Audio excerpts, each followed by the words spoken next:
I lived here until I was 11, but I wasn't allowed inside half the rooms.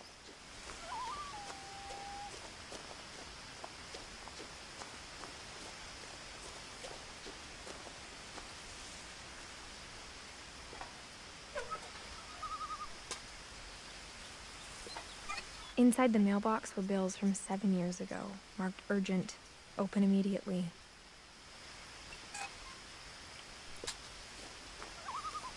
I hadn't been back since my brother Lewis's funeral.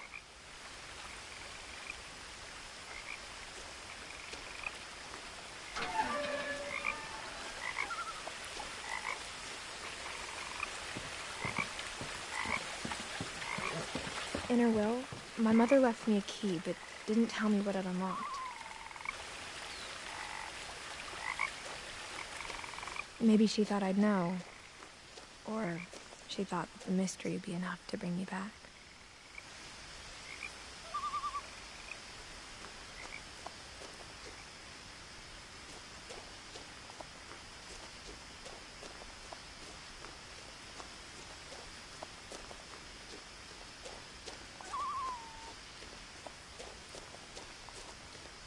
No one had driven this way in a long time, but I saw a few hoof prints.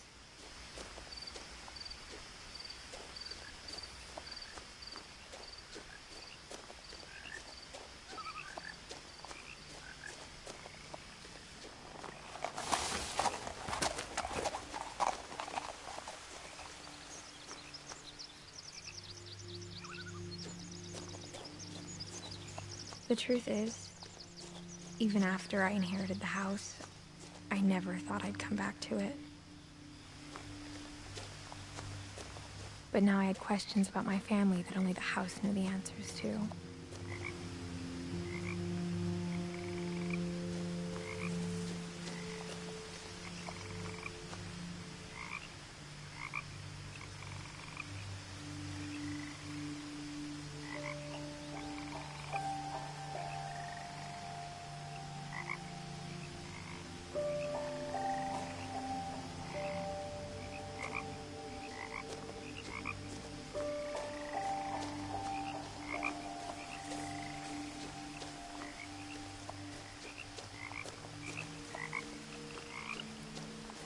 The house was exactly like I remembered it, the way I'd been dreaming about it.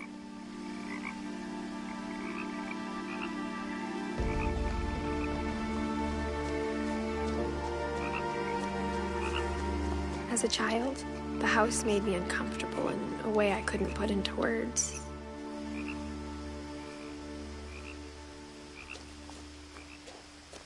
Now, as a 17-year-old, I knew exactly what those words were.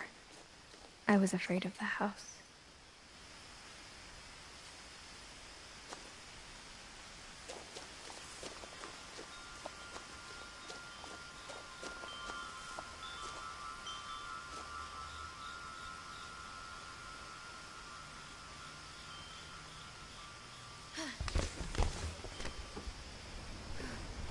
Crawling through the doggy door used to be a lot easier when I was 11.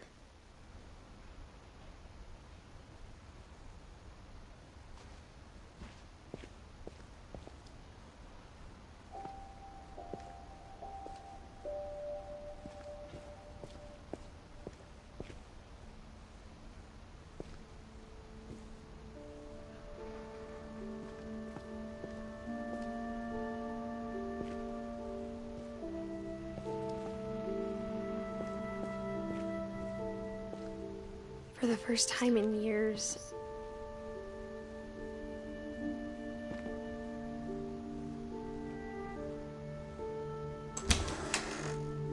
I felt like I was home.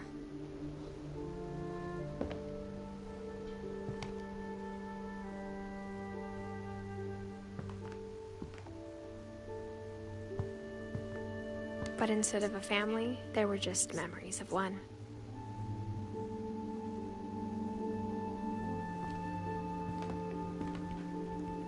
Like how after Lewis started working at the cannery, we all got sick of eating salmon. Except our cat, Molly.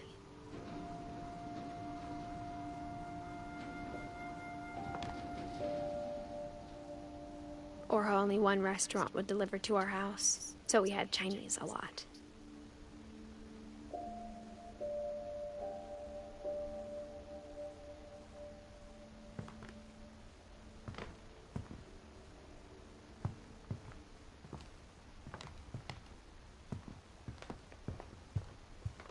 The table was still a wreck from the night we left. It was like a bomb had gone off, killing everyone but sparing the furniture.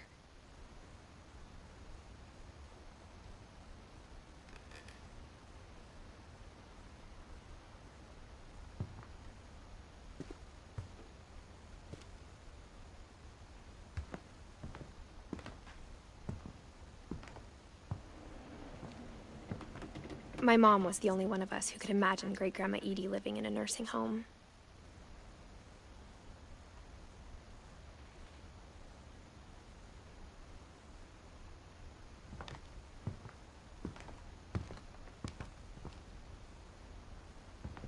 Nothing in the house looked abnormal. There was just too much of it, like a smile with too many teeth.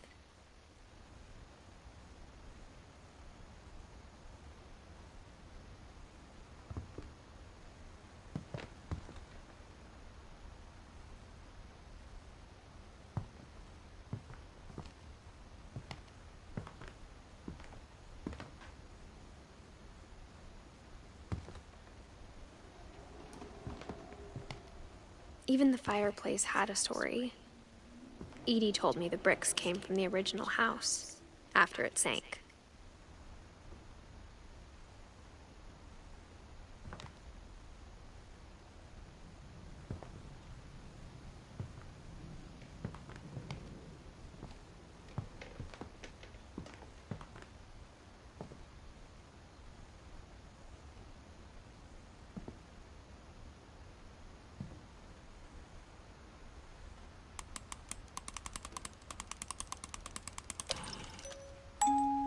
Great-Grandpa Sven built a music box for Barbara, along with the rest of the house.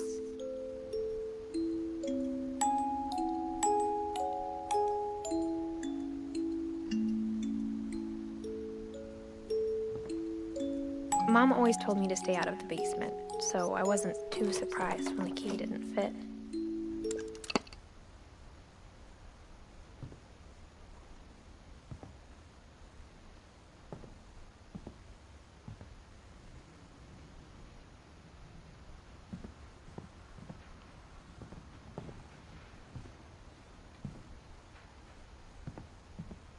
A lot of things got left behind in the whirlwind of that last night.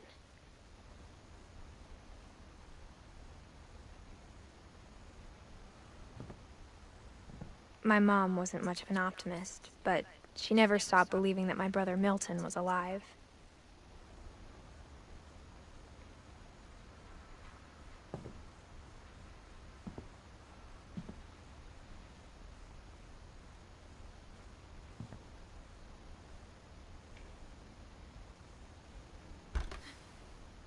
Edie told me once that every Finch who ever lived is buried somewhere in the library.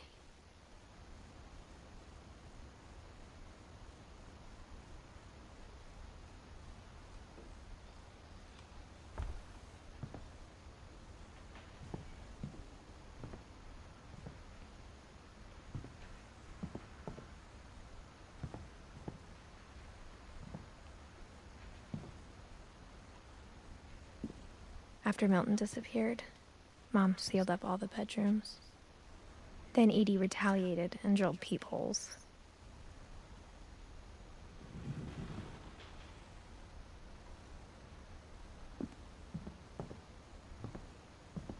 I spent a lot of time playing in Great Uncle Walter's room.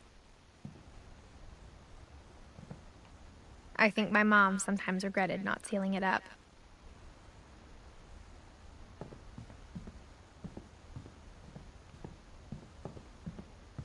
Lewis told me there were secret passages, but I never believed him.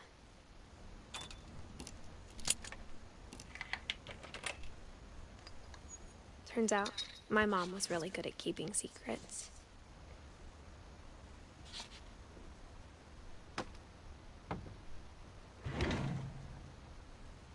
Now it was time to find out what my mom had been afraid of.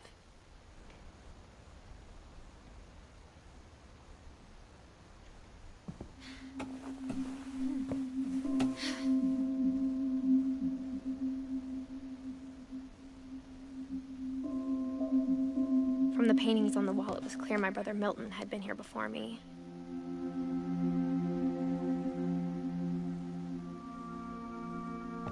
Reading this, maybe it sounds like I had a plan.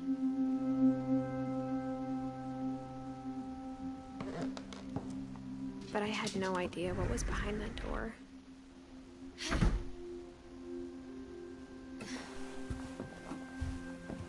Just like I had no idea where all this was gonna lead.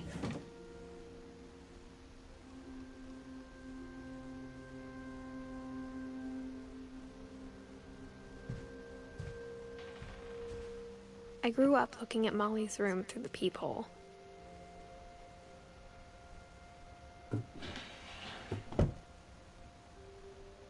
Molly's gerbil had a tiny bedroom with its own even tinier gerbil cage.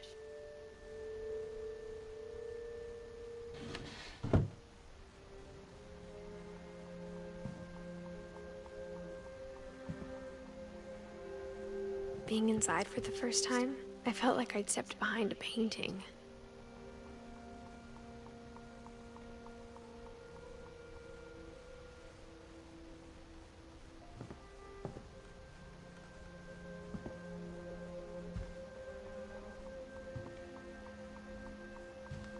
I got the sense Edie had spent a lot of time here, before my mom sealed the doors.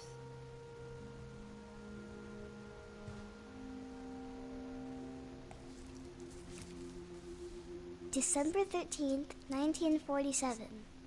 Dear Diary, I'll be gone soon, but I wanted to tell somebody about what's gonna happen. It started when Mom sent me to bed without dinner. I woke up and I was starving, so I looked around for something to eat.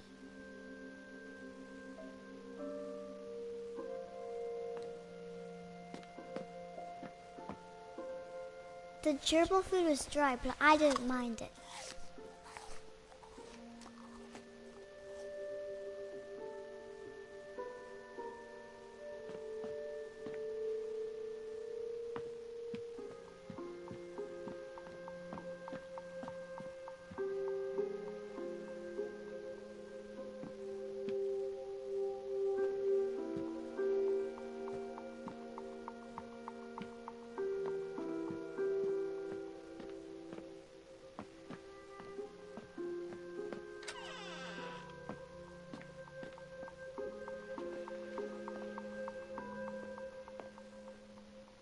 I ate a lot of things that night.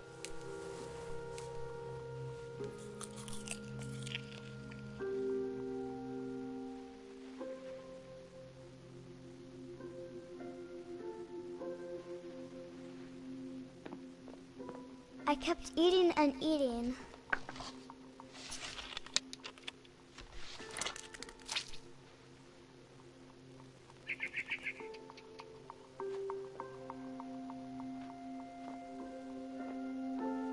Then I heard chirping outside my window.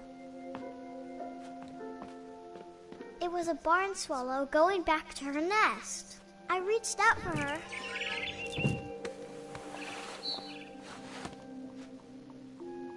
And suddenly, I was a cat.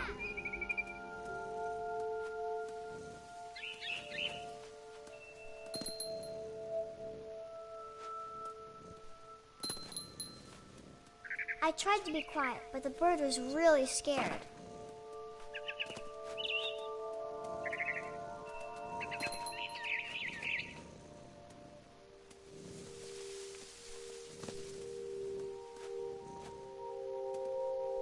Mom and Dad didn't even look at me.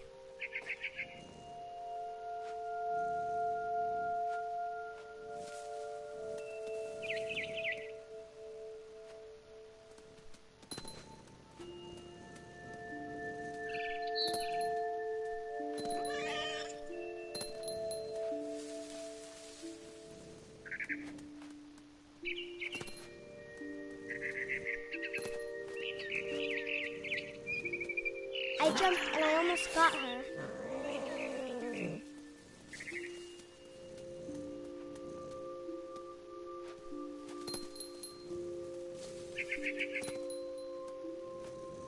I could tell she was getting really tired.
Now I was up in the big tree. I promised Dad I wouldn't climb it anymore. All I cared about was eating that mama bird.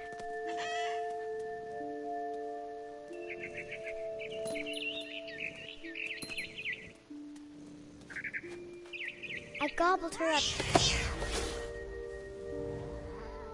And suddenly, I was an owl. First, all I heard was the wind. Then I heard little teeth nibbling in the grass.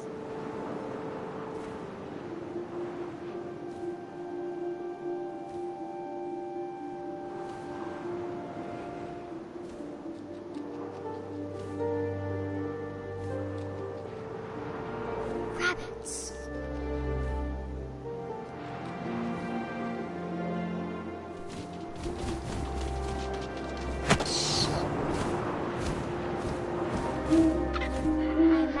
His face looking up and seeing mine through my talons.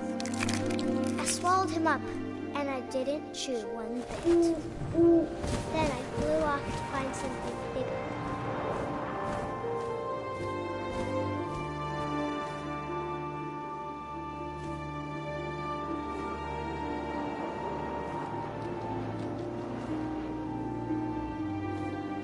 A mama rabbit.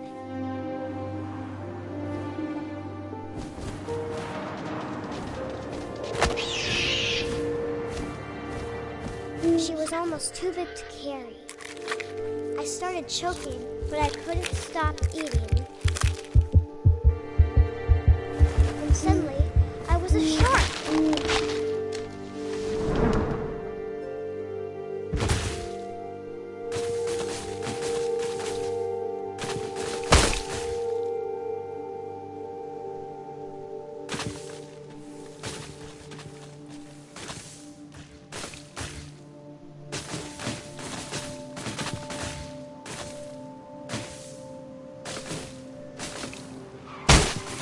I rolled off a cliff and into the ocean. Now, I was hungrier than ever.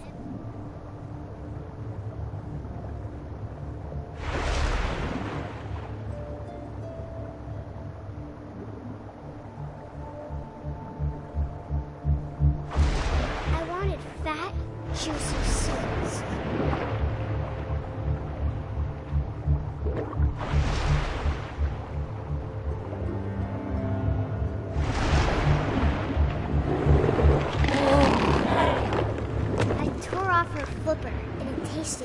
really good.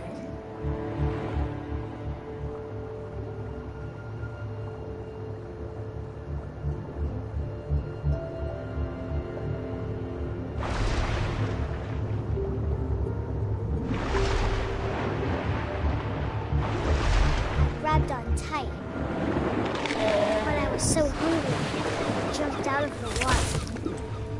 When I opened my eyes, everything had changed.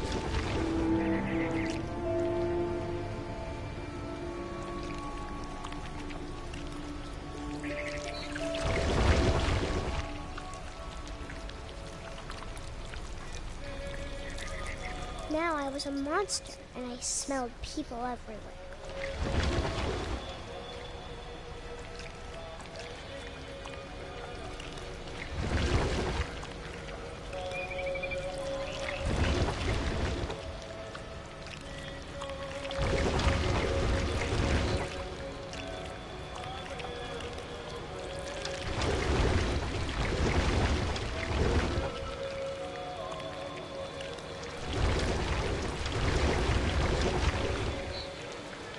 I was big, but I moved real quiet.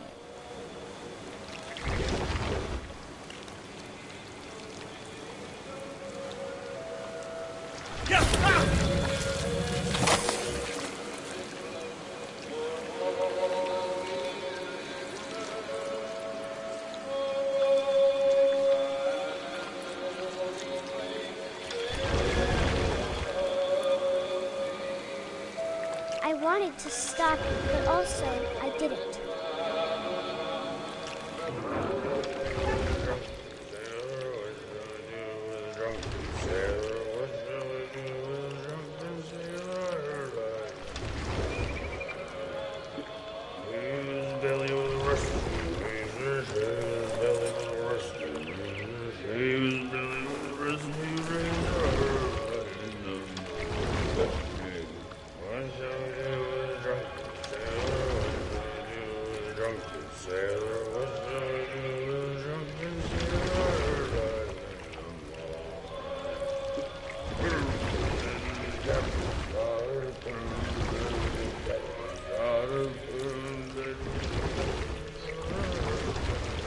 After the last passenger, I was still hungry.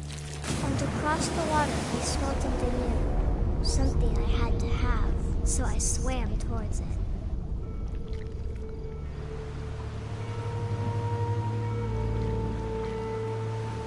I slithered onto the sand, and the good smell went into an old pipe.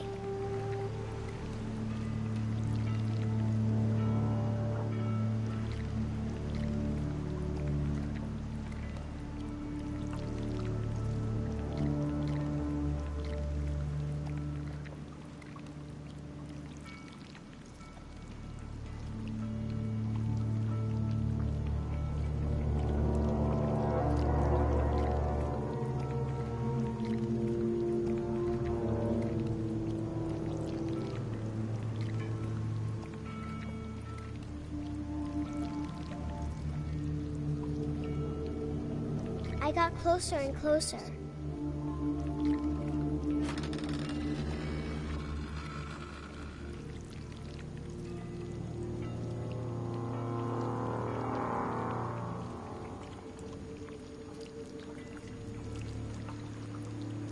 All of my stomach started growling.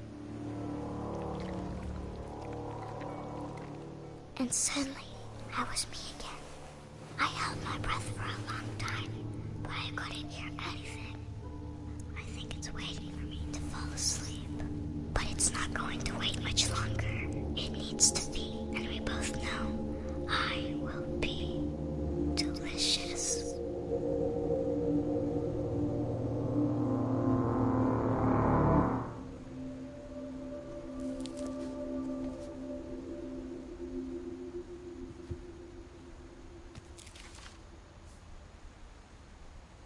I'm not sure if I believed all of that, but I'm sure Edie would have.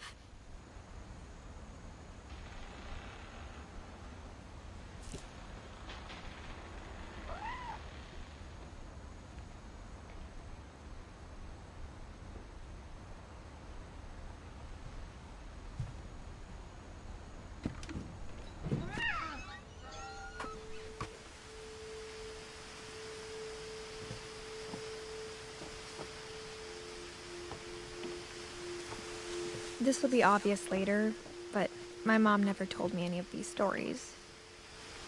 Edie would have, but Mom didn't like bringing up the past.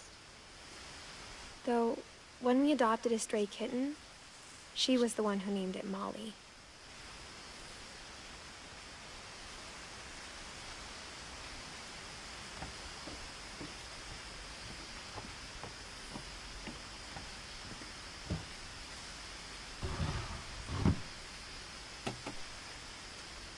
I spent a lot of time in Great-Grandma Edie's room.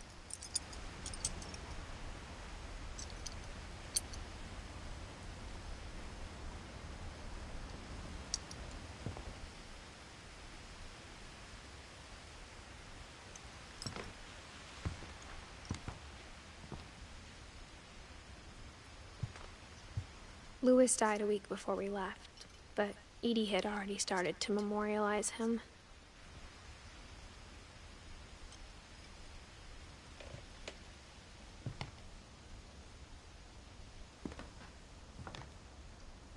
Her room was like a museum.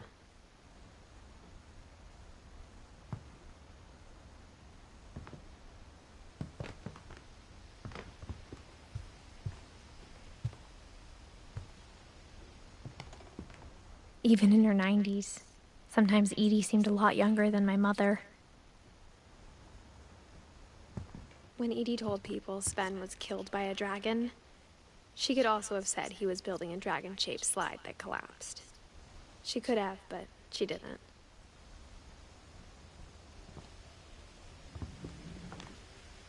One summer, they evacuated the island, but Edie refused to go. For a few weeks, she was a celebrity.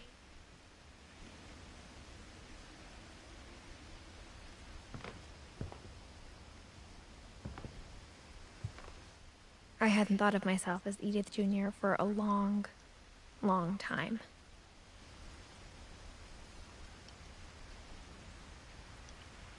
Edie gave a big interview about a mole man living under the Finch house. My mom was furious.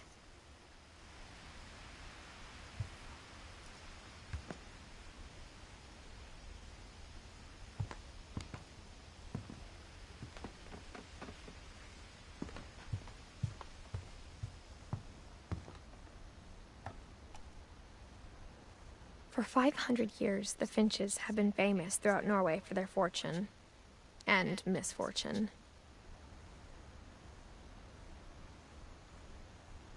Odin Finch buries the latest victims of the family curse, his wife Ingeborg and their newborn son, Johan. On January 7th, 1937, he set sail with his family and his house, hoping to leave the curse behind.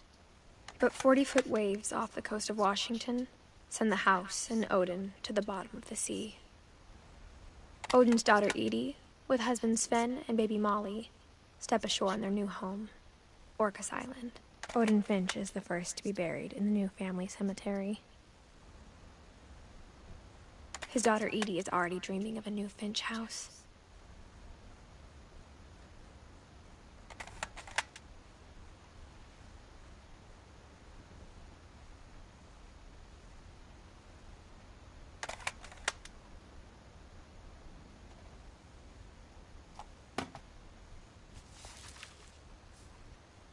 Whatever's wrong with this family, it goes back a long ways.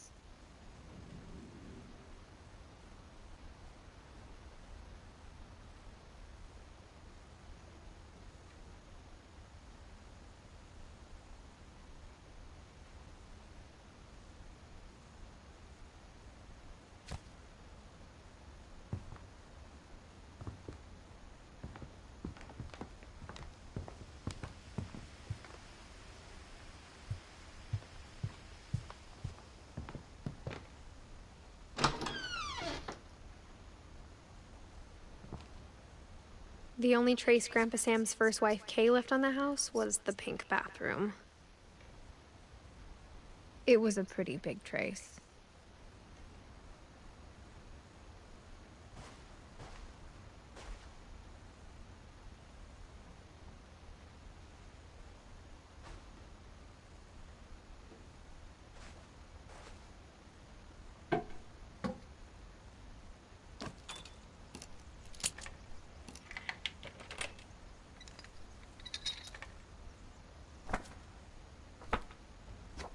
There's a secret in this bathroom. It's in the last place you would look. It isn't in the cupboard. It's hidden in this book.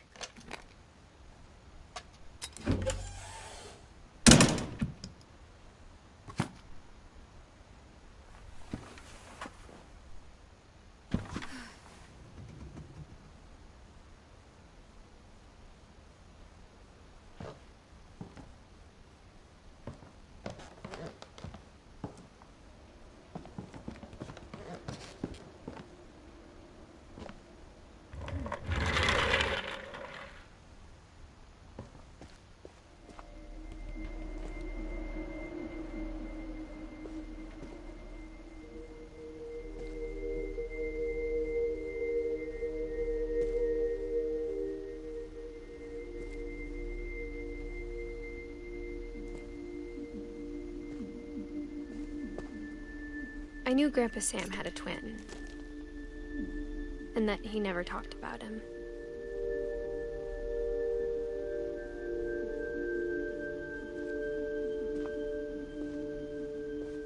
I guess my grandpa didn't like history any more than my mom did.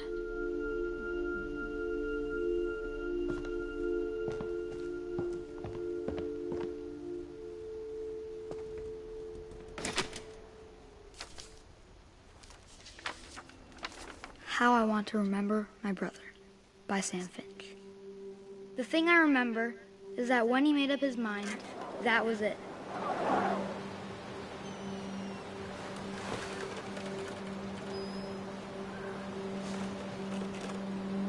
My brother said he'd die before he ate another mushroom, and he did. At Barbara's funeral, we swore we'd never be afraid again, and he wasn't. I think Calvin always wanted to fly. Sam! Calvin! Dinner's ready! Coming!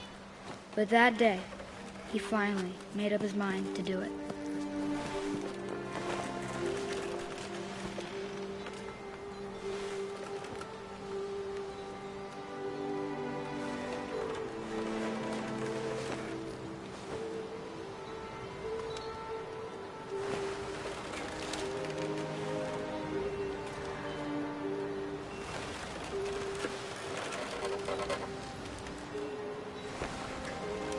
I told him going around was impossible.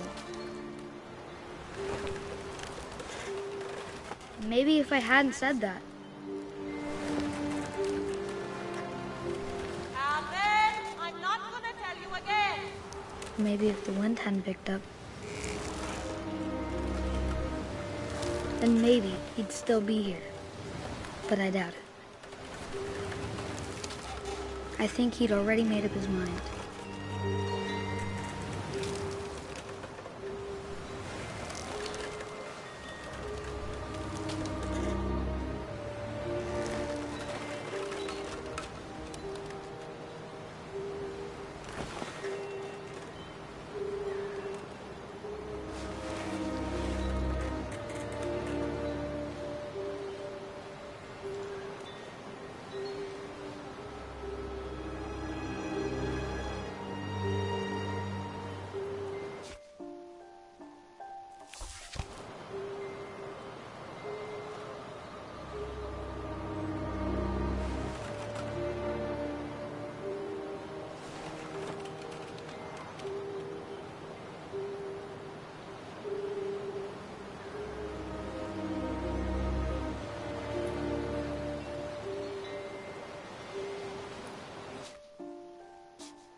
That's what I want to remember about my brother.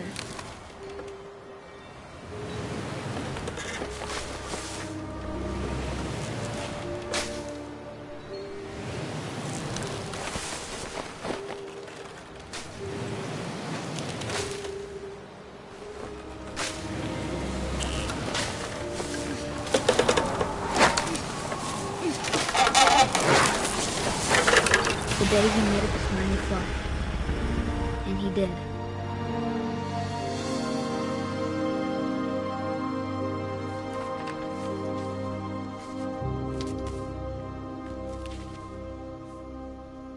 Calvin's story felt strangely familiar. When I was younger, I remember trying to do the exact same thing.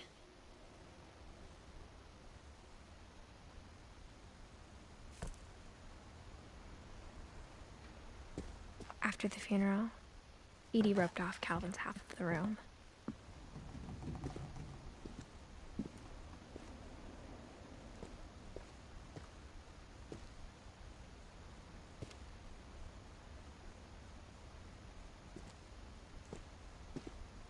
Mom said Grandpa Sam enlisted at 18 and never set foot in the room again.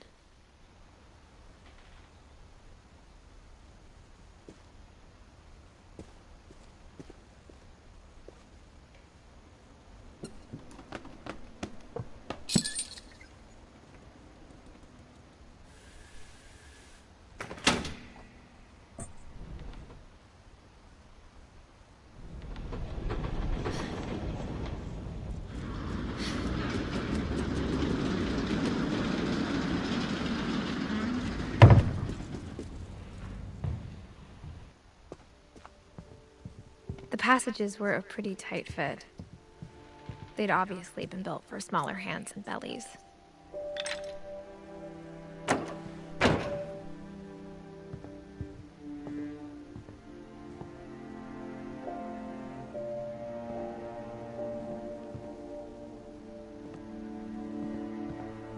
Whenever people ask me about my family, the first thing they always want to know about is Barbara.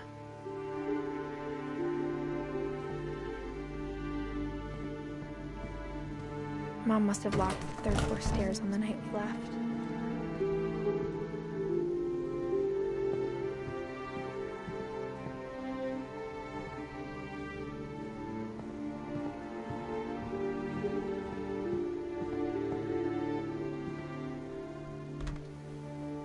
My Grandpa Sam spent 7 years sharing a room with his dead brother, Calvin.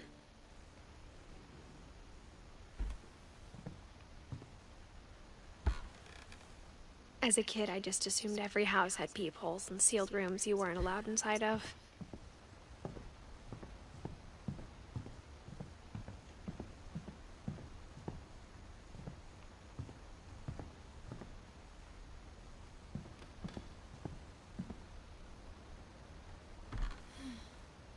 Molly always seemed like a girl I could imagine being friends with, if she hadn't died in 1947.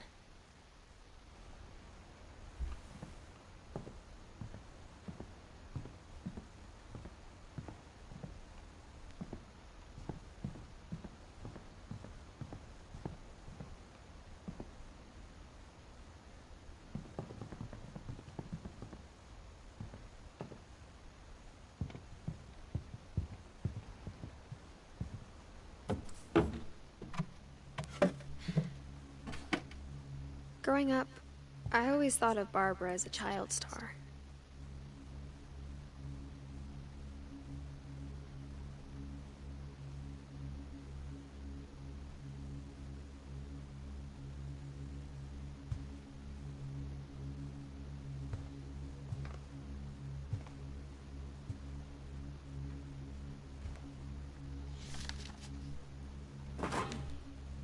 Of all the stories people wrote about Barbara's death, I'm surprised Edie saved this one.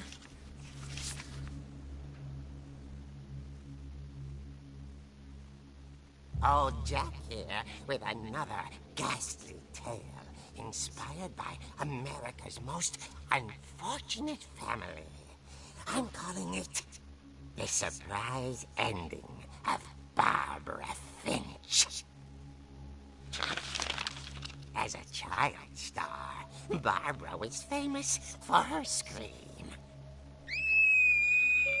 Now at 16, she was all washed up. A has-been. But in a lucky break, she'd been asked to perform her signature scream at a local convention for monster movie fans. It was just the boost her career needed. Unfortunately, her scream hadn't aged well. Getting better. I think you just need the right motivation. Her biggest fan and current boyfriend, Rick, was about to demonstrate when... Now that was a great scream. It was Barbara's father, Sven. He'd slipped into a table saw and had to be rushed to the emergency room. So Barbara got stuck babysitting her youngest brother, Walter. Her convention comeback was cancelled. Okay, I'm hearing frustration, but I'm not hearing terror. What if I tried... A gang of hoodlums in Halloween masks have been terrorizing Orcas Island tonight. Police are urging residents to... That came from the basement. You're right! Also, I loved your delivery on that. Why is your basement door locked? Because my dad likes making puzzles and secret passages. There's a key hidden in the music box. The secret is to keep winding and winding until finally the key pops out. Thanks, babe. I'll be back in a sec. 20 minutes later, Rick hadn't returned. So Barbara went to look for him, right on cue. She reached for the music box. And as she wound the key, she listened for Rick, but the house was silent.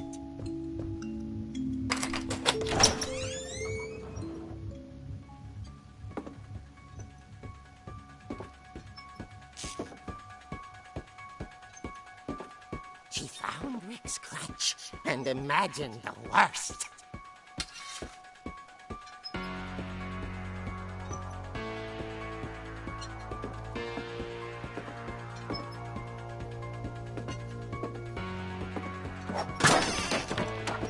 The gang's leader is the infamous Hookman killer, Dr. Carl Hamill, who impaled and then ate his family 10 years ago tonight.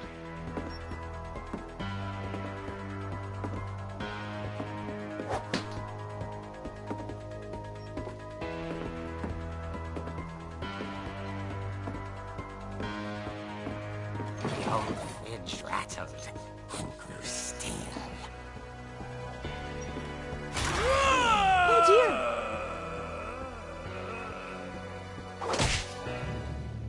Oh! Rick? Barb, relax. I was just trying to scare you to help you find your scream. Well, I'm not scared, Rick. I'm furious. Then act furious. All I'm getting from you now is that you're hurt and confused and you...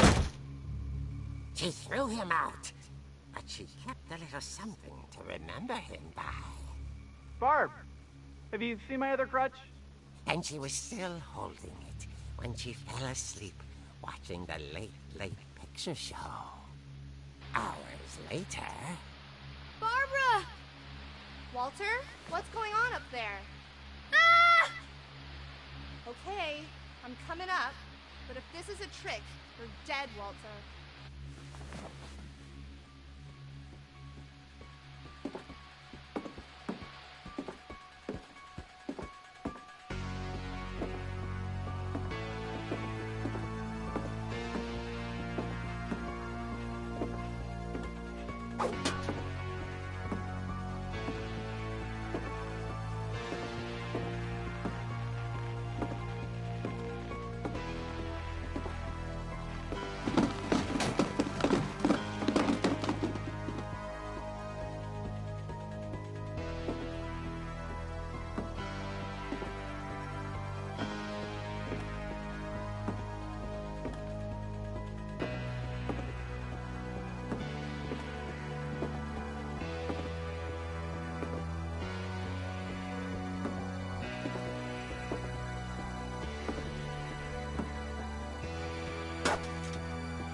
his bedside radio was still on. Orcas Island police describe the man as 6 feet tall, with a steel hook for a hand. Residents are urged to lock all doors and windows and notify the police of any suspicious activity. Barbara turned, saw the hook man, and was speechless. He was quite smashing.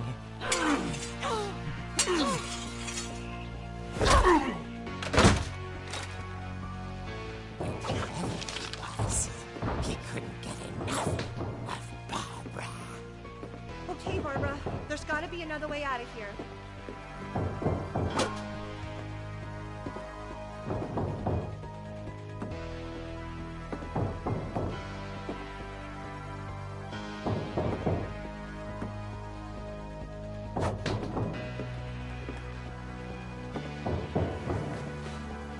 That night, she played her part beautifully.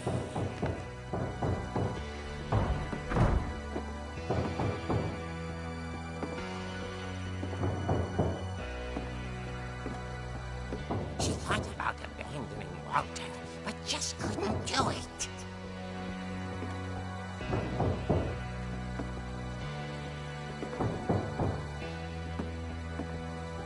Molly's door hadn't been opened in years.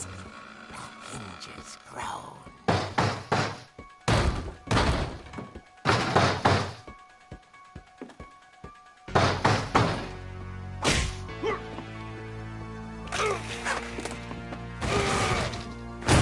He wasn't moving, but she sensed the story might not be over yet.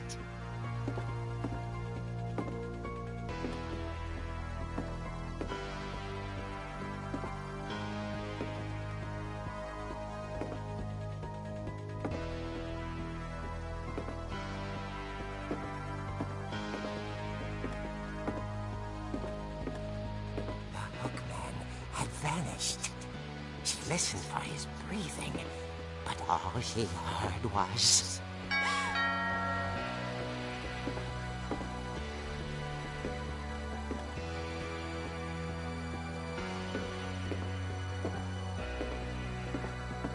Someone at the door was dying to speak to young Barbara. At the door, she heard whispering. It was coming from inside the house.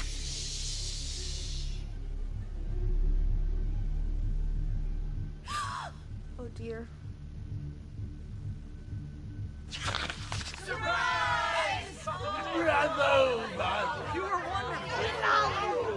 monsters had come to surprise her. For Barbara, it was a dream come true. Then she saw what kind of monsters they were, and she realized what was about to happen. She was going to be famous. And with her final breath, Barbara Finch gave the performance of her life.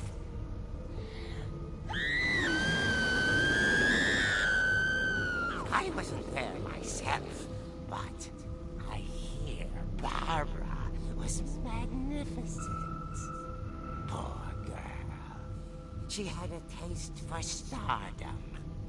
But unfortunately, so did her fans.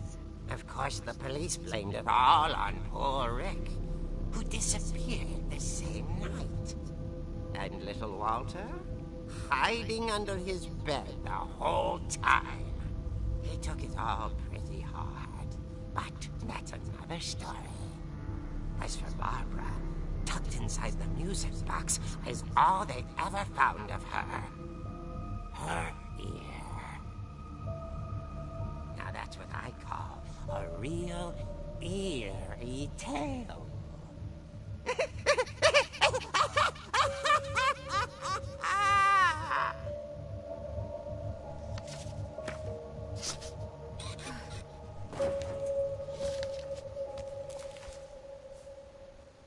Edie told me all Barbara wanted was to be remembered, as absurd as that comic was. Maybe what Edie saw was a happy ending.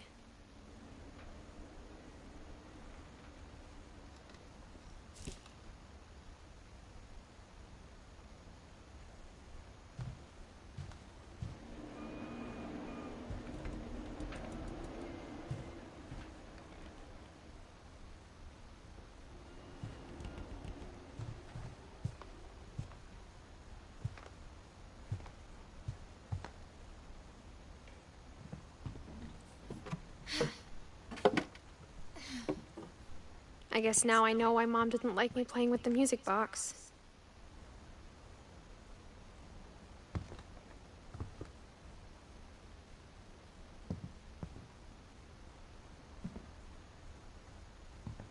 Edie's father, Odin, built the original house.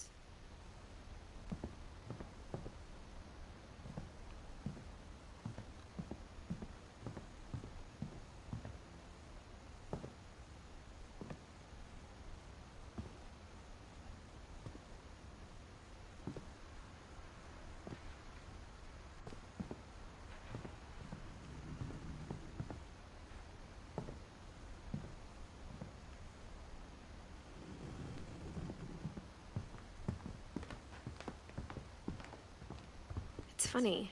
All those times I played with the music box and never found the basement key.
I wonder if that comic was right about there being a key inside the music box near the basement.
Mom said the basement was off limits, unless I wanted another tetanus shot.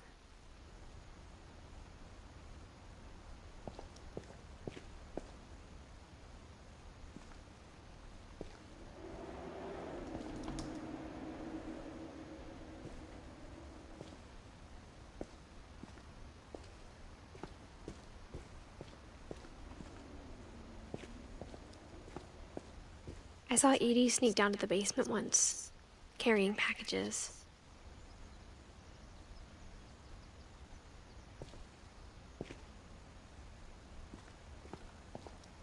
I thought maybe she was hiding presents.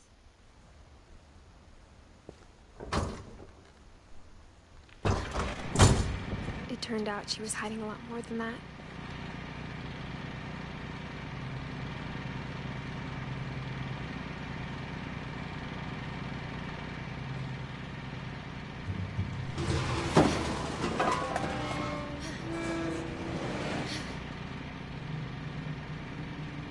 I remember asking Mom once about where Walter had gone.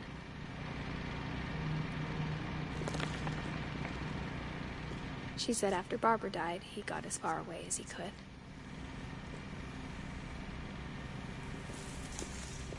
If there's a pattern in all these stories,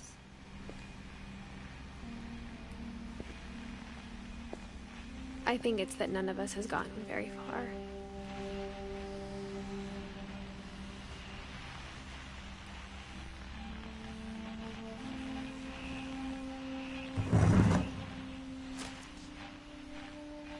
Goodbye, everyone. I can't believe I've been down here for 30 years. On that first day, after the shaking started, I didn't think I'd survive a week.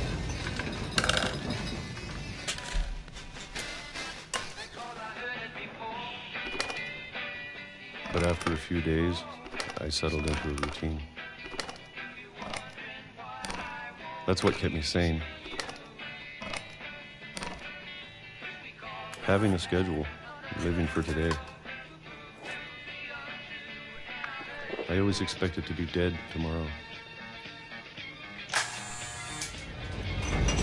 But if you wait long enough, you get used to anything.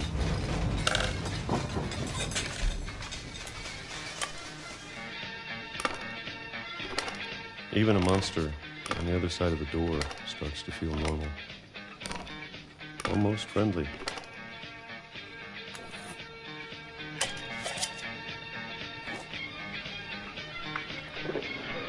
And then one day, everything just stopped. Whatever that thing was, it was gone. Maybe it got tired of waiting. Or maybe I just got tired of being afraid.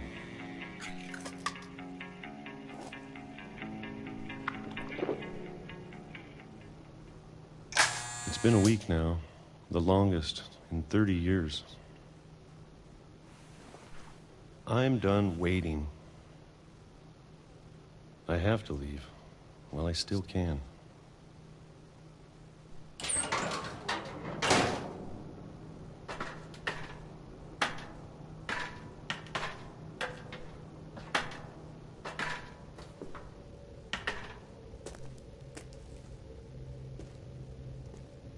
I know it's out there somewhere.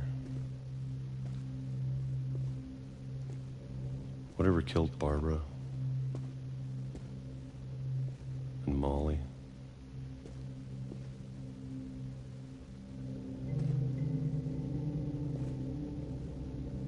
And Calvin.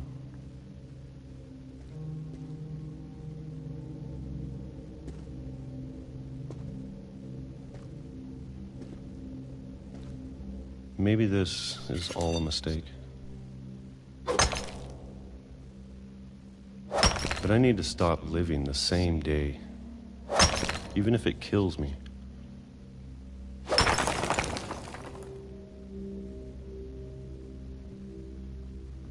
Whatever's out there, I want you to know I'm ready for it. I'm going to appreciate all of it, especially the food. I don't mind if I only have a year left, or a month, or a single week. I'd be happy with one more day. I can already imagine the sun on my face.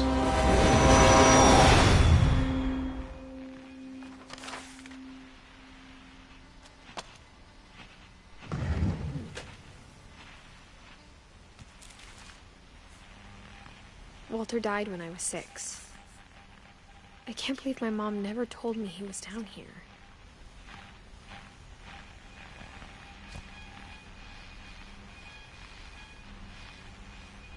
I'm sure my mom was trying to protect me.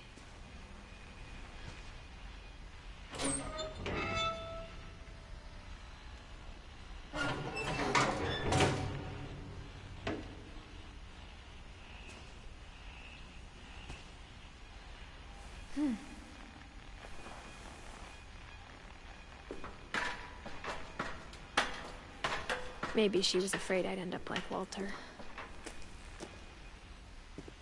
But if she never told me about an uncle under the house, I can only imagine what else she was hiding. I don't want to make the same mistakes she made. Trying to bury something that's still alive.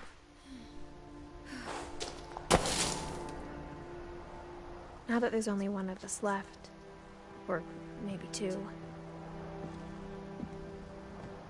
I thought it was time I heard the stories for myself. and found out what happened to everyone else. But now I'm worried the stories themselves might be the problem. Maybe we believed so much in a family curse, we made it real.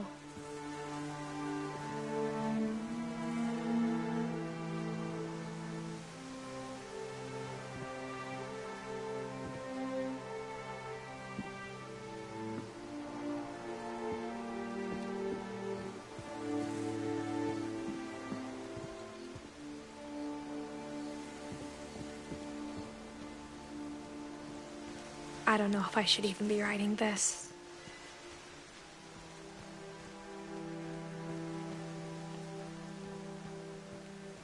Maybe it'd be better if all this just died with me.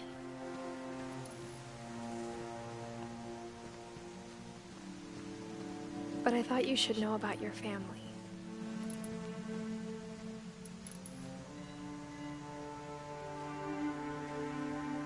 And the history you're a part of.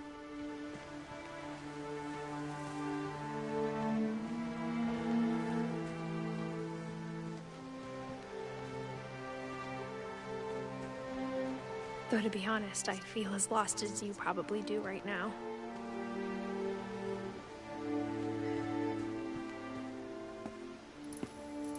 I think the people in these stories believed them, for what that's worth.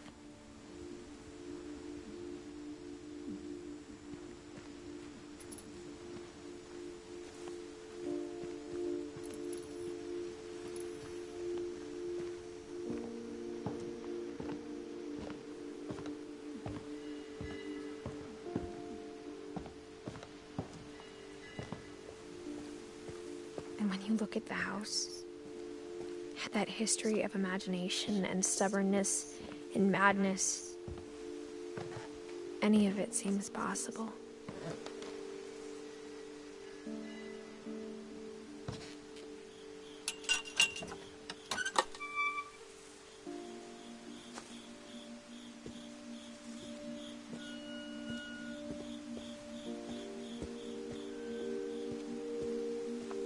I think we've been surrounded by death for so long, we've just gotten used to it.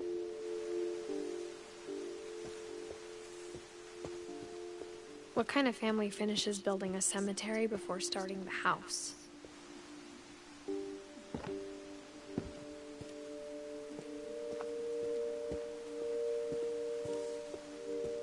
It's embarrassing for me to admit this, but the pet cemetery made me more uncomfortable than the human one. 3 of the gerbils were mine, and 2 had been my fault.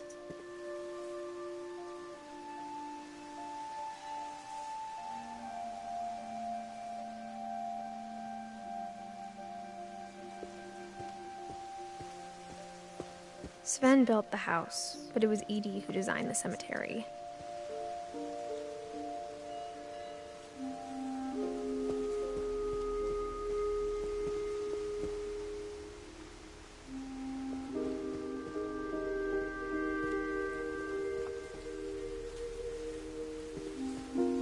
I'm sure Odin's monument had been Edith's idea. My mom was always trying to move on, but for Ediht, the past never went away.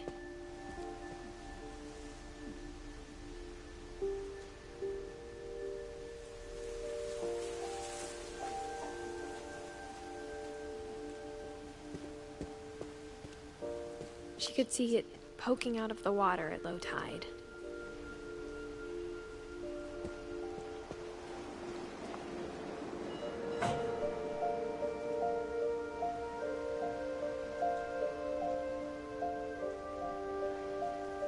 Ediht said she dreamed about the old house every night.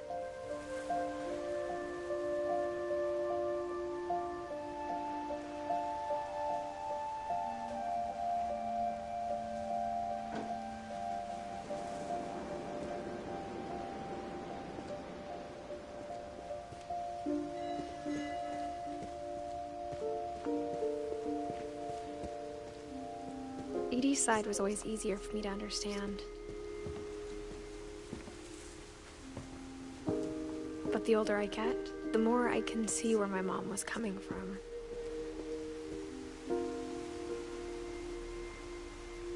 Her dad had been pretty strict, but it wasn't enough to save her brothers. She was just trying to do better.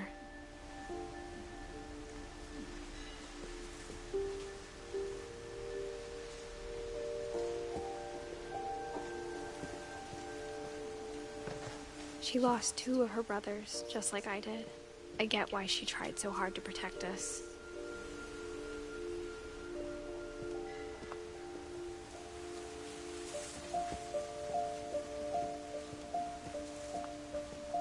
There's so many things I wish I could ask my mom now.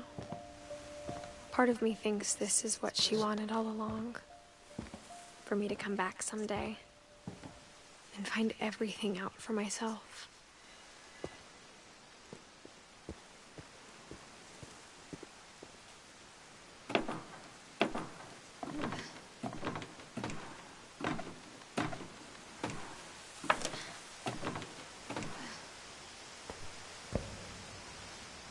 But looking back on it now,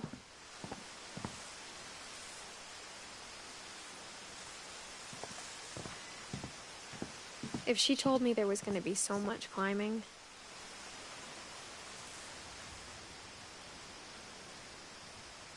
I never would have come when I was 22 weeks pregnant.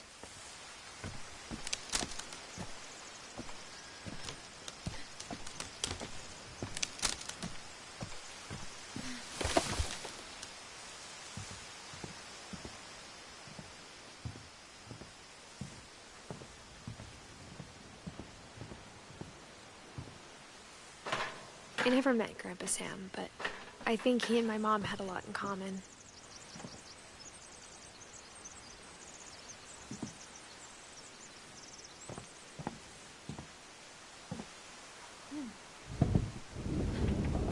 They were both pretty intense.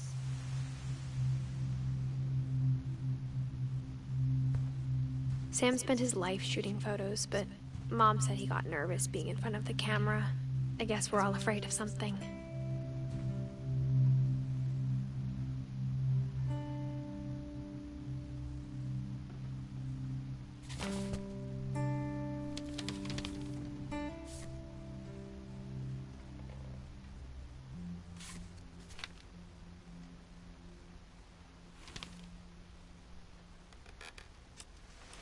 Dawn, I promise, you'll never forget this weekend. Yes, sir. These memories are gonna last a lifetime. Am I gonna have to shoot anything? It's a hunting trip, Dawn. Shooting is strongly encouraged.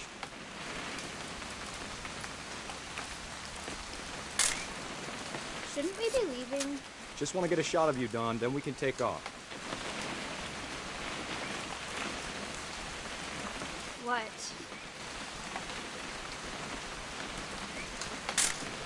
Perfect. It's gonna rain the whole weekend, isn't it?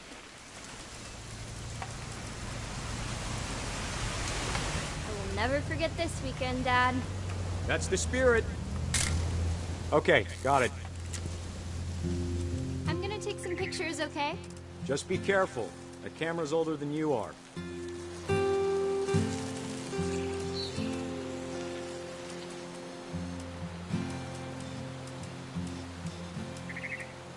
You're right, Dad. It's starting to clear up. Still freezing, though. Aw.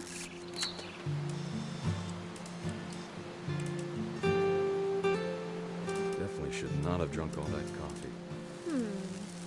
Hold still while I take a picture. Hey! That's a keeper. I'm just saying, I'm not always gonna be here, Dawn. You'll need to remember this stuff, if you want to survive. I'll be fine, Dad. You know who else thought he was gonna be fine? Some guy who died. Dawn, I'm being serious. I know, Dad. You're always serious. Doesn't being out here make you want to chill out? Well, to tell you the truth, I haven't been out here in 20 years.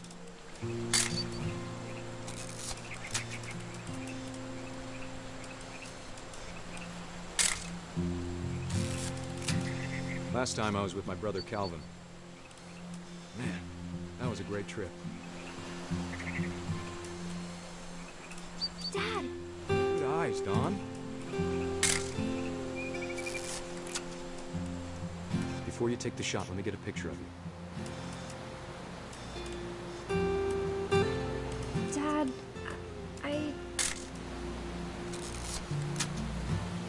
Let me get behind you.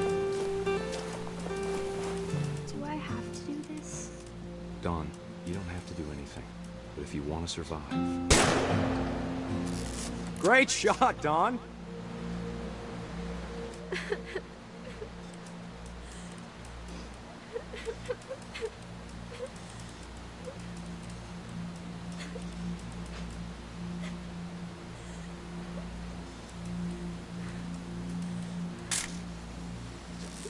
I'm proud of you, Dawn. Always remember that, okay?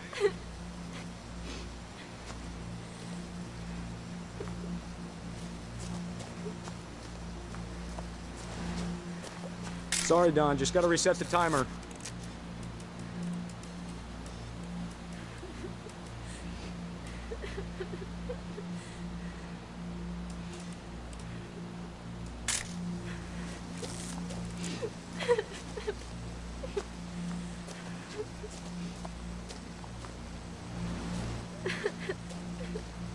Dad, it's twitching.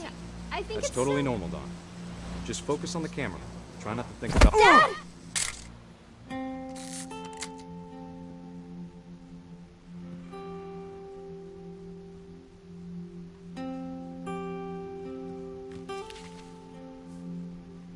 Of all these stories, that's the one I wish most that my mom had told me.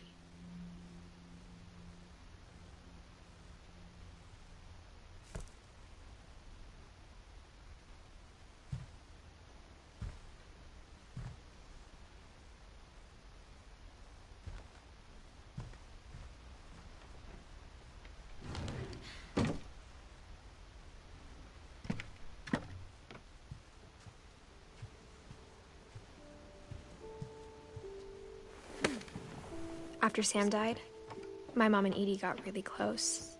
They'd both lost a lot.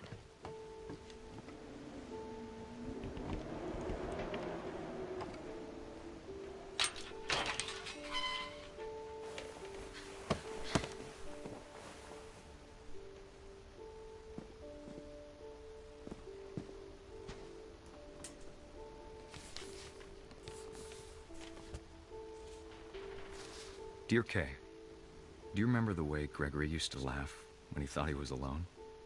Like something funny was happening, but only he could see it.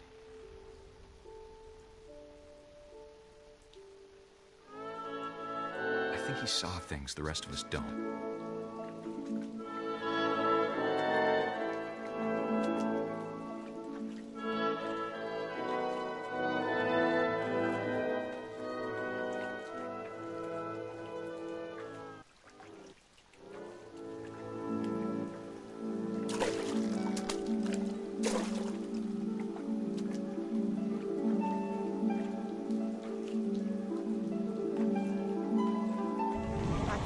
Gregory, it's time to... Hold on, sweetie. Hello? Sam, I told you I don't want to talk right now. I wonder what he saw.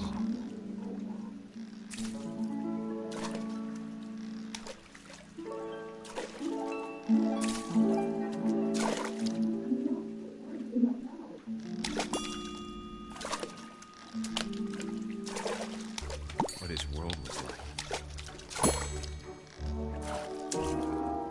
He reminded me so much of Calvin. Lost in his imagination.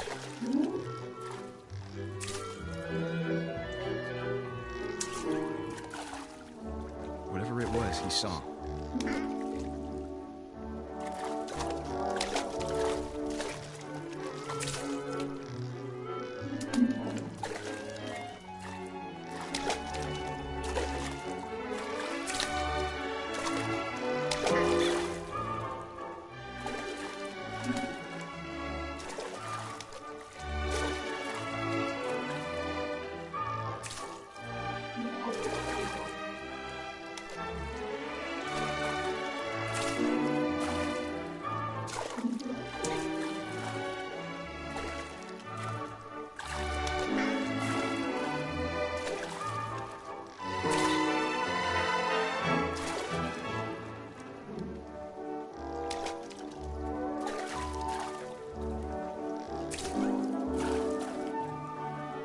sure made him happy.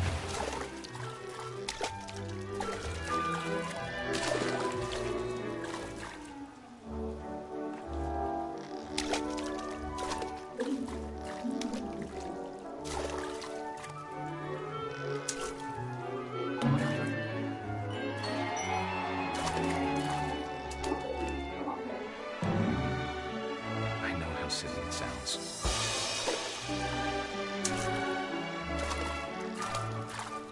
But I worried about a baby being too happy. But I could feel him slipping away. Sorry about that, Gregory. I know you did everything you could. Maybe if I hadn't called that night. Damn it. Hold on, I don't want Gregory to hear this. I wish you could have told us about the world he saw.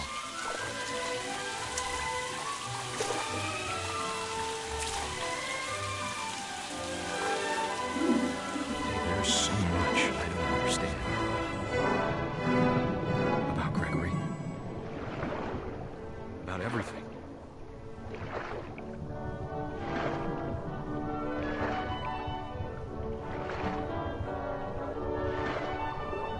But I know what happened wasn't your fault.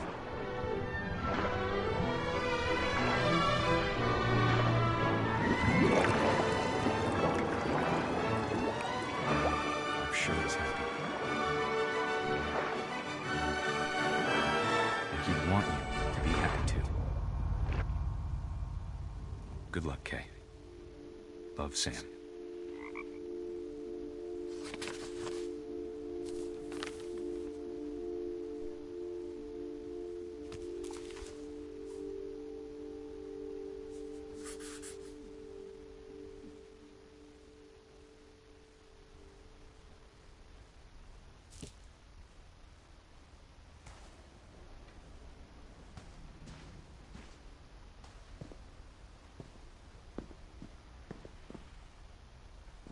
I can't imagine my mom ever writing poetry, and yet... A poem for Gus, who always said the wedding was a bad idea.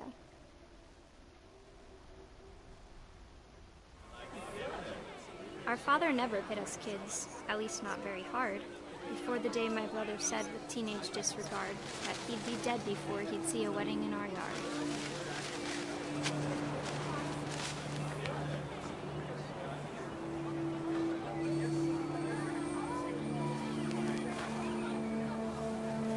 My father made him come, of course, but Gus stood far apart, just flew his kite and bottled up the storm inside his heart.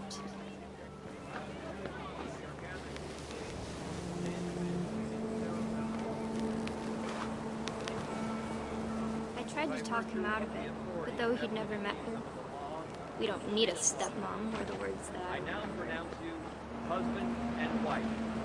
You may kiss the bride.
When the time for photos came, Dad ordered him to come here. But Gus declined, and as a sign held up his middle finger.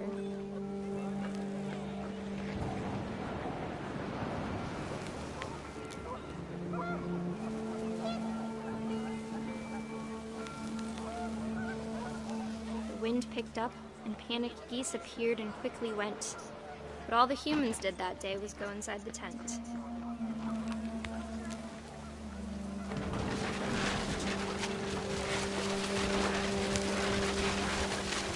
The rain came down in buckets then, but no one seemed afraid that nature might destroy the tent our dad had crudely made.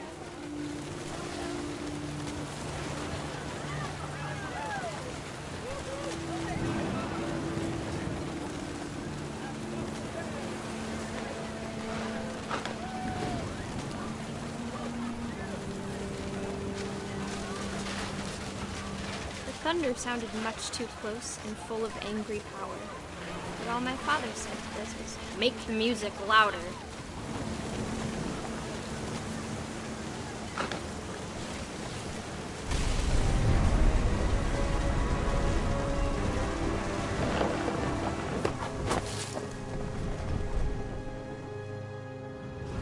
I wish that I could truly say I thought about you on that day.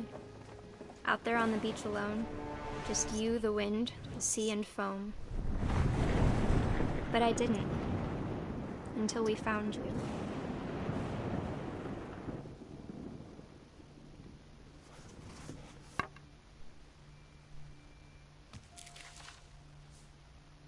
She never talked about him, but Mom told me once if I was a boy, they were going to name me Gus.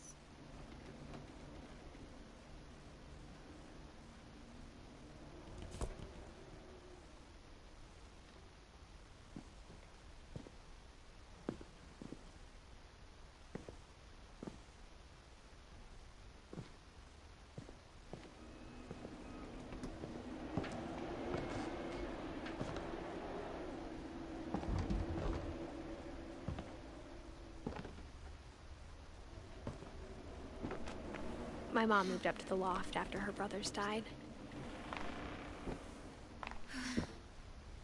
At the time, it was as far away as she could get.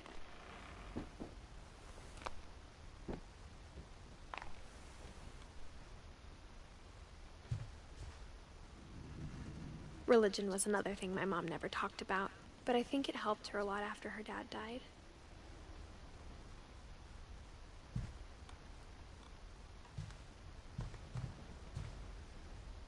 She spent a summer building houses in Calcutta, where she met my dad, Sanjay.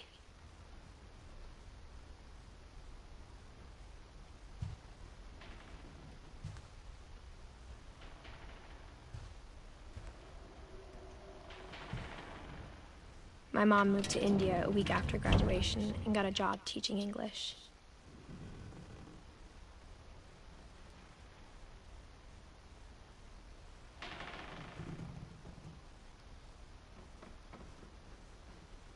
Louis was born a year later.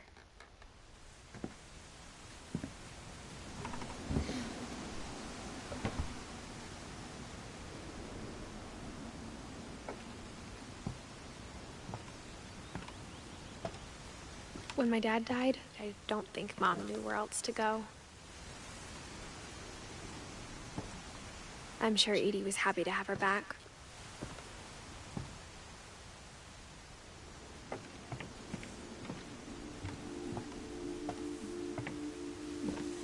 The house had to get a little bigger, but Edie was used to that.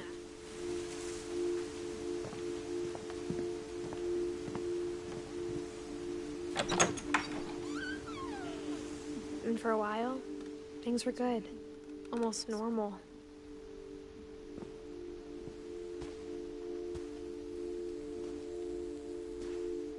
But it didn't last.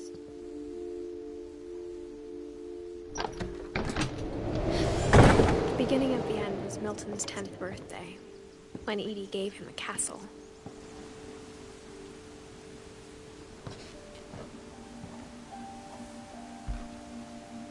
After Milton disappeared, the only thing he left behind was a room full of paintings.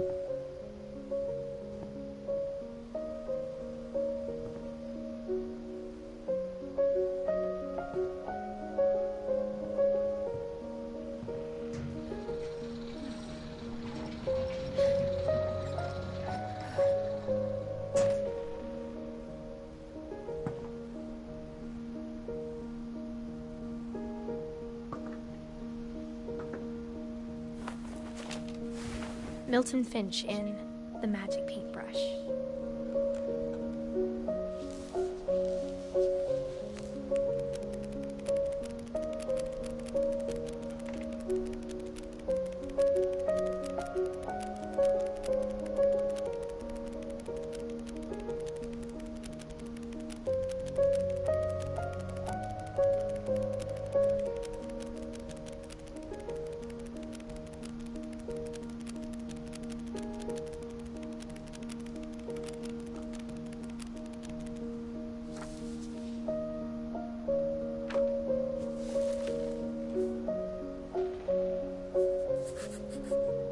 I was 4 when Milton disappeared.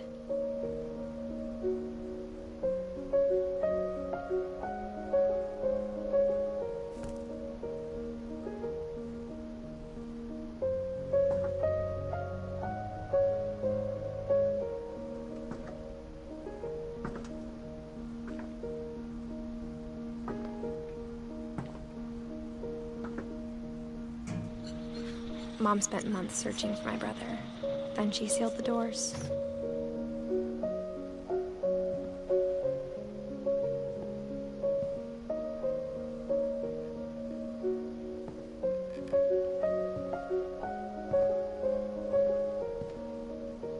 Whatever Milton had found in the house, Mom didn't want it getting out.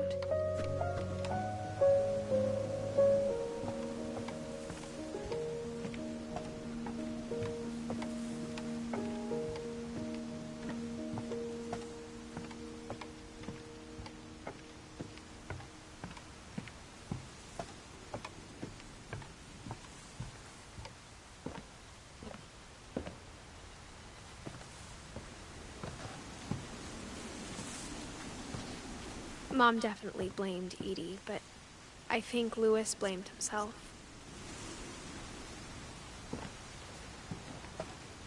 After he graduated, he just spent more and more time in his room, until Mom got him a job at the cannery.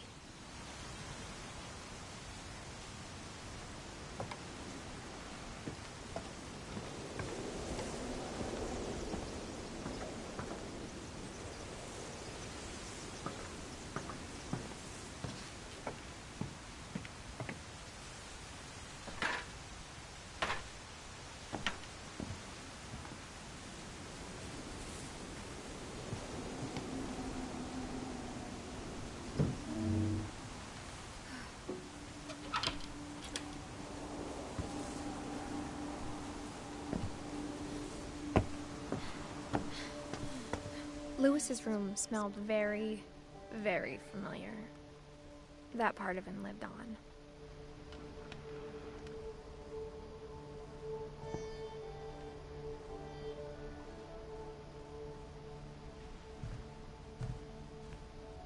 Louis and I spent a lot of time playing games together, but he was surprisingly bad at them. He died a lot.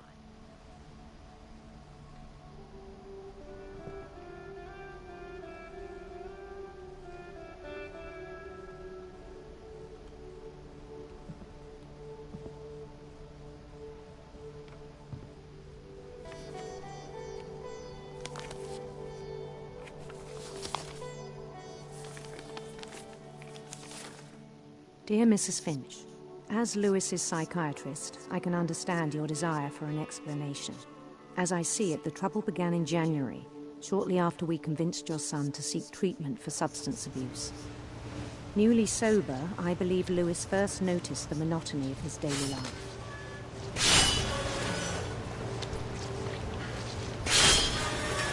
He kept working at the cannery, but he withdrew part of himself. In our sessions, I saw the same behavior. His mind began to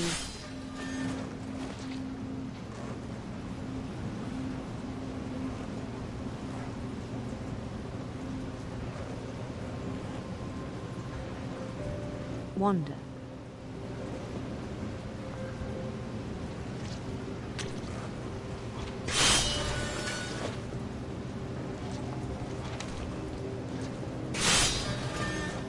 I asked him to describe it.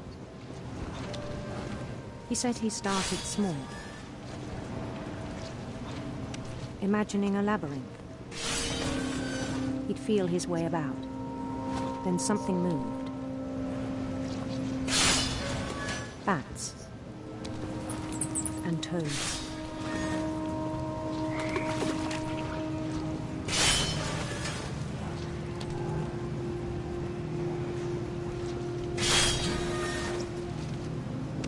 And things that have not names. He knew it was all in his head.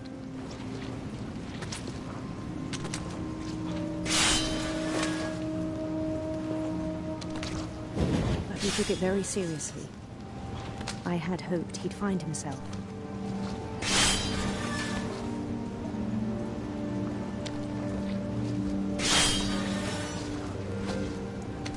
But he found something more.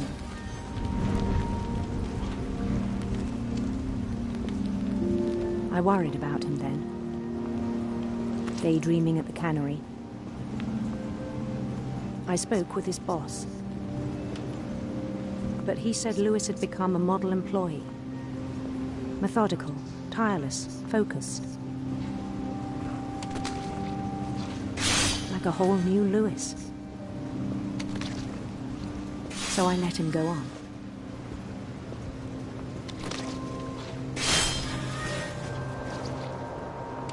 I even encouraged him.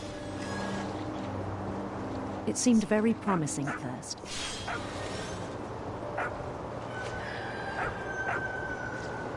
He told me he'd made a new friend.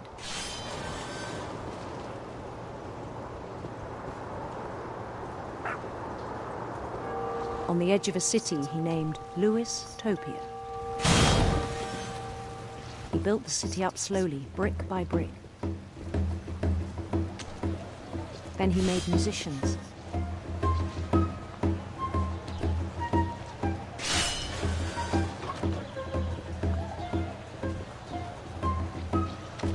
And songs for them to play. He talked about starting a band.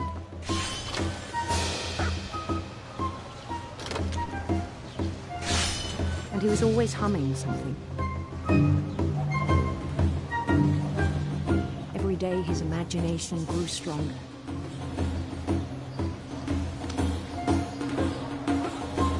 He no longer spoke at the cannery. But his chopping was as reliable as ever. Then one day it struck him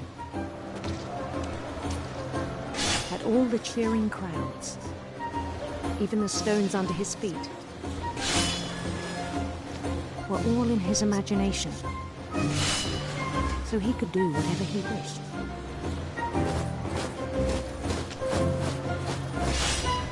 He held an election for mayor, and he won.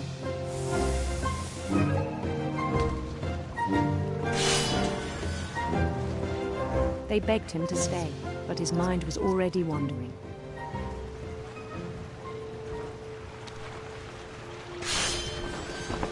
It became a game for him.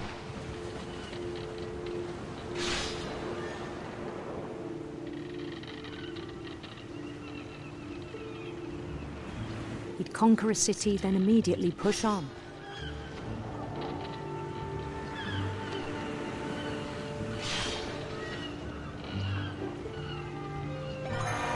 New Louisville.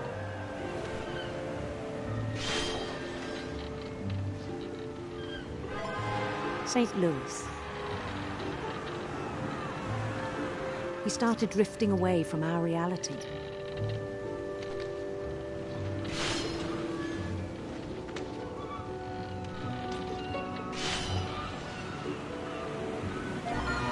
Minneapolis. Until one day he forgot to go home from the cannery. Even as his mother pleaded with him, part of Lewis kept sailing on.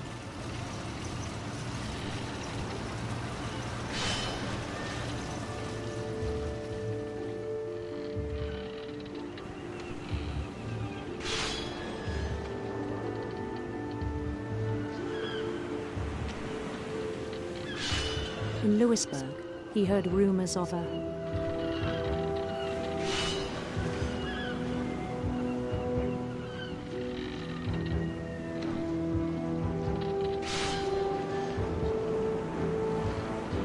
handsome queen.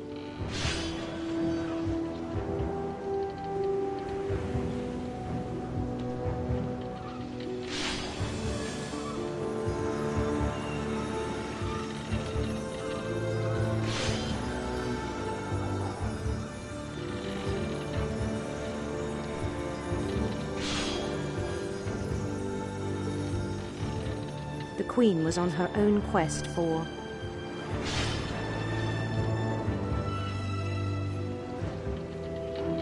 radiant rainbows.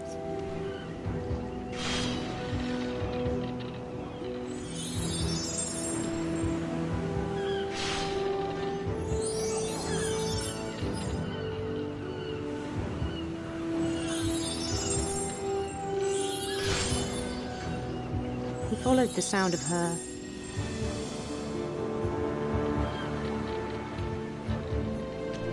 electric sitar.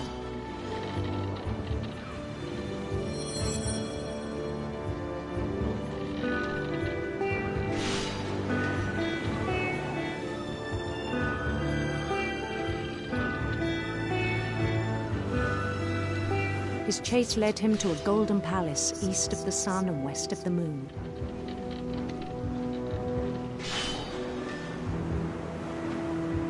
Even then, his logic remained sound.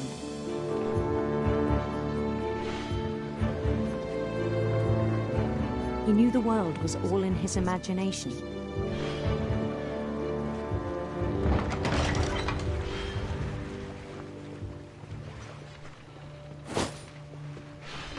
But he was so proud of having created it.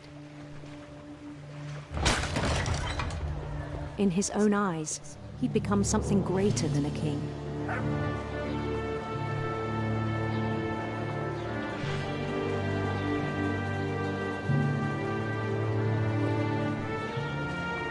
For someone who'd never known success in the real world, I think it was overwhelming. And then it struck him that the real Lewis was not the one chopping salmon, but the one climbing the steps of a golden palace.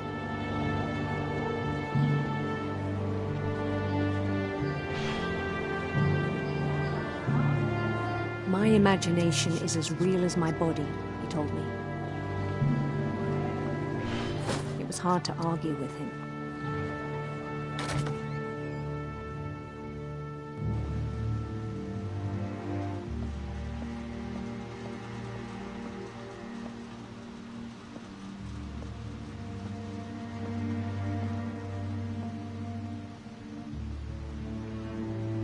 We began to forget the world we know.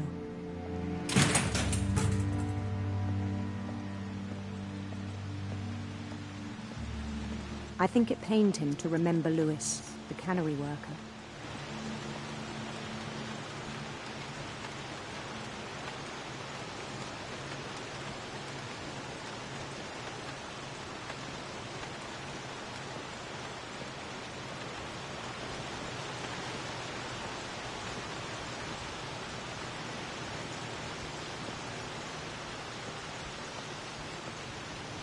He began to despise the man with a royal contempt.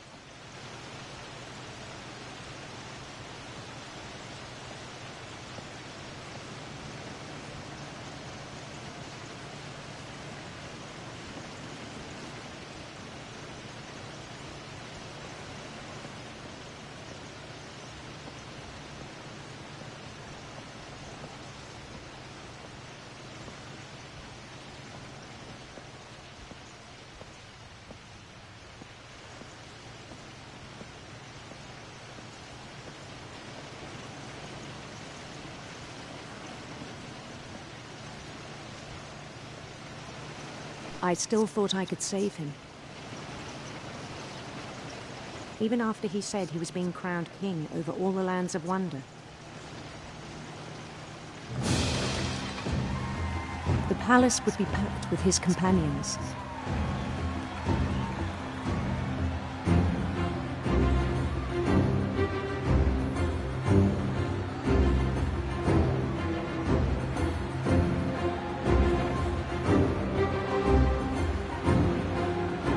Including the wise Calico who'd insisted on advising him.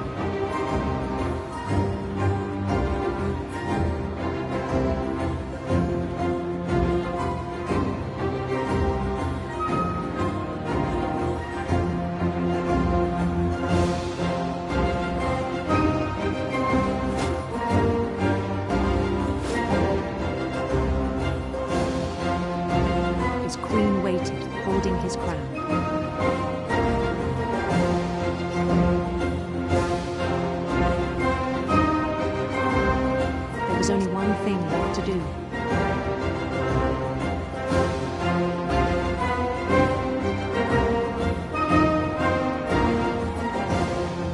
Bend down his head.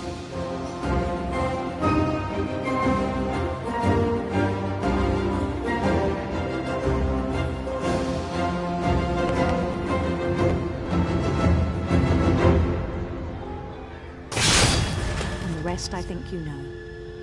Mrs. Finch, your son was a kind man who will be missed by all of us who knew him.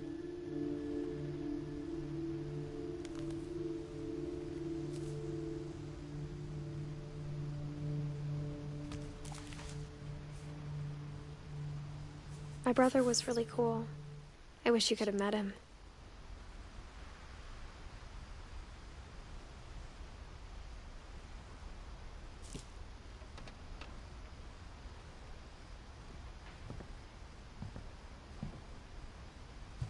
He was so proud of being Indian. I think for him, it was a way to be something other than just a Finch.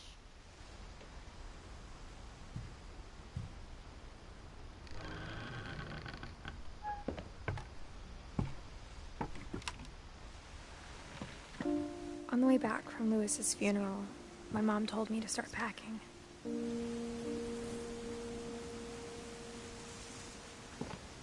She waited until the day before we left to tell Edie. I'm not sure if she wanted to make it easier or harder.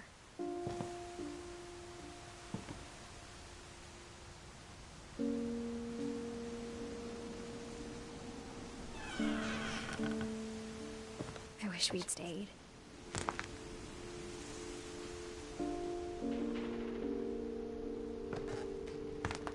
But I understand why we left.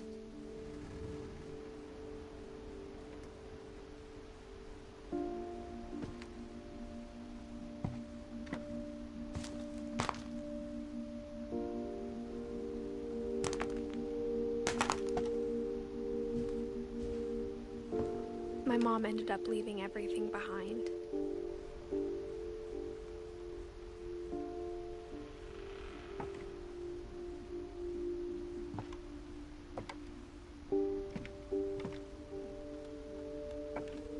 What happened that night had been coming for a long time.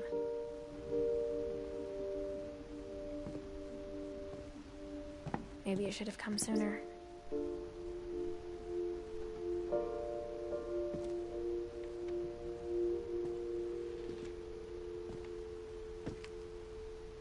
But it had to end one way or another. All that's left now is to tell you about that last night.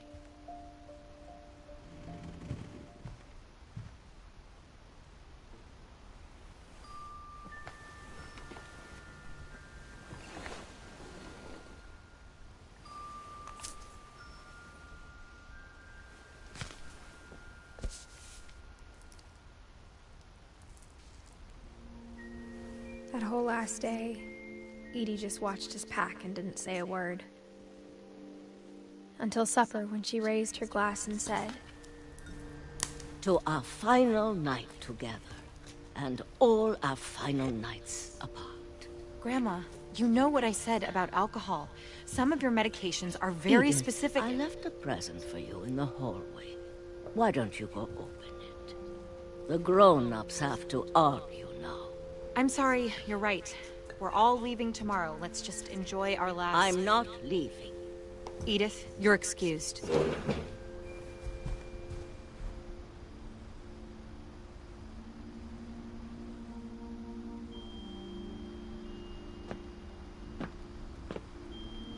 The power had been shut off that morning, but Edie always had plenty of candles.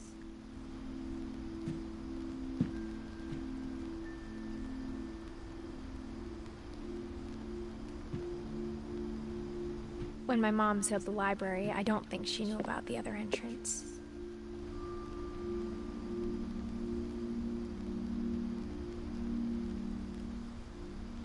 Or that Edie had a key to it.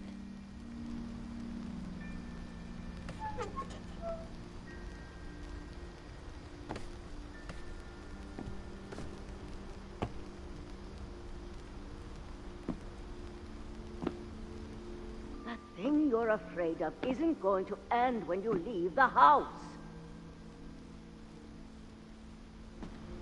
Edith has a right to know these stories. My children are dead because of your stories. I think it's best if Edith and I leave tonight.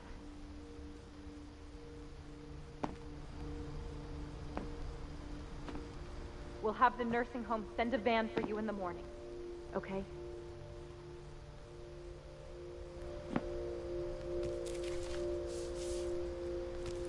Dear Edith, there's so many stories I wish I could tell you, but there's only time for one. This is about what happened on the night you were born. That night, the tide went way, way out. It was the first and last time I ever saw the old house aground. There'd been an earthquake out in the middle of the ocean. They called it the lowest tide in 1,000 years. God, it smelled awful. You know, I've seen that house every day of my life.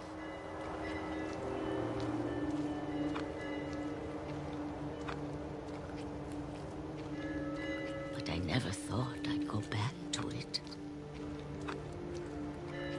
When the fog rolled in, I lost my way.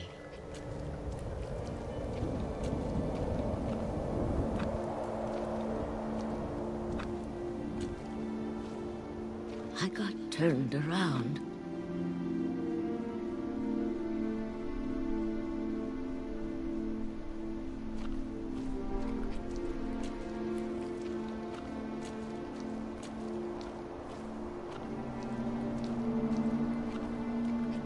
For a while, I wandered.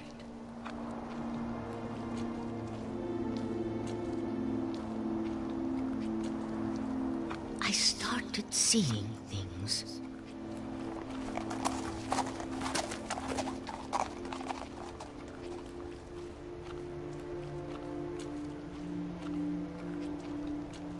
Things I'd forgotten had ever existed.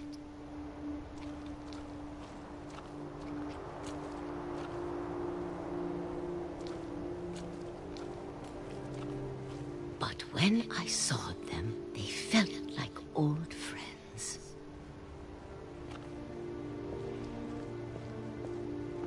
That night, a lot of things came back to me.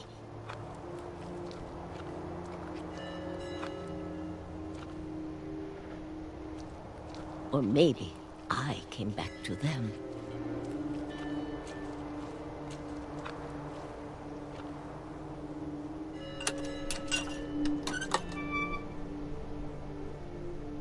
Things I can't explain, but that I need you to try and... Edith, what are you doing in here? It's mine. Edith!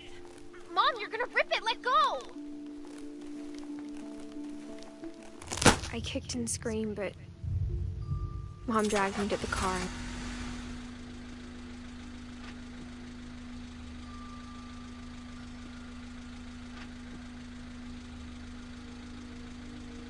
I never saw Great-Grandma Edie again. The next morning, the van came to pick her up, but she was already gone. After that, we moved around a lot.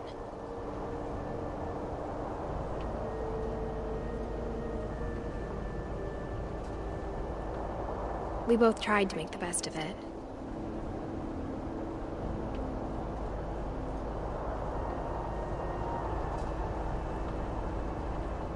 A few years went by.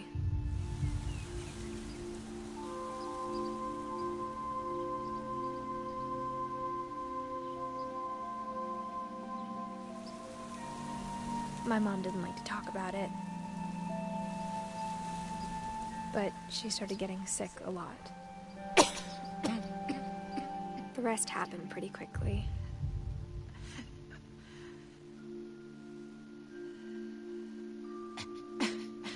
She got better for a while, and then she didn't.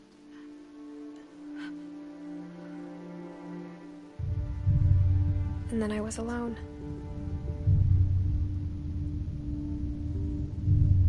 The last Finch left alive.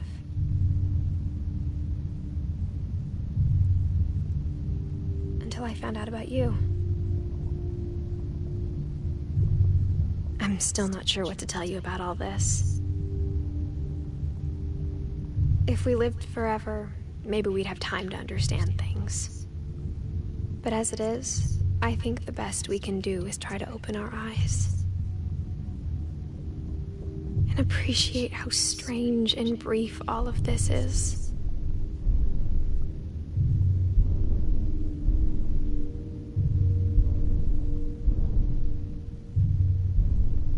This journal was supposed to be for you.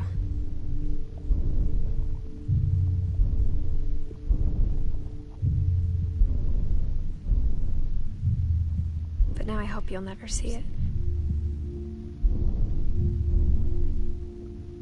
I just want to meet you and tell you all these stories myself.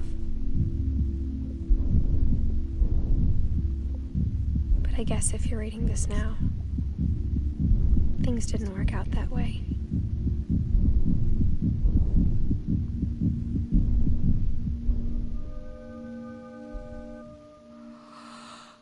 This is where your story begins. I'm sorry I won't be there to see it. It's a lot to ask, but I don't want you to be sad that I'm gone. I want you to be amazed that any of us ever had a chance to be here at all. Good luck.